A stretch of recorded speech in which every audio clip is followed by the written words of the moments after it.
The actual statistics are bowel cancer has risen 35% more in men than in women, 6% in women, and we actually don't know why this is, but we suspect it might have something to do with British men's reluctance to go to their doctors early enough.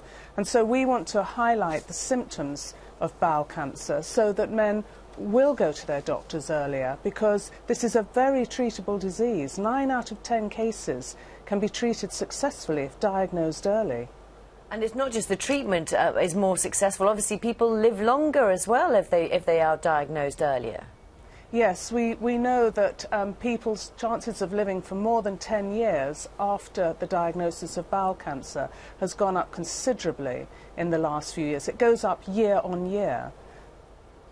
So what are the early symptoms that men should be looking out for? Men and women should be looking out for are bleeding from the bottom. If you started to cough up blood, you would go to your doctor, wouldn't you? So if you have bleeding from the bottom that continues for more than 3 weeks, you should go to your doctor. And a change in bowel habits, something that's different to you.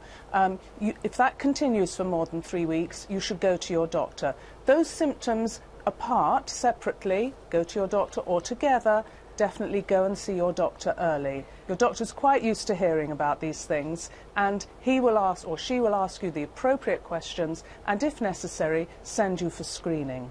And Stephanie, I mean, you more than anybody know that it's embarrassing talking about that sort of thing. So what would you say to people who are embarrassed to go to their doctor? Well, don't die of embarrassment, basically.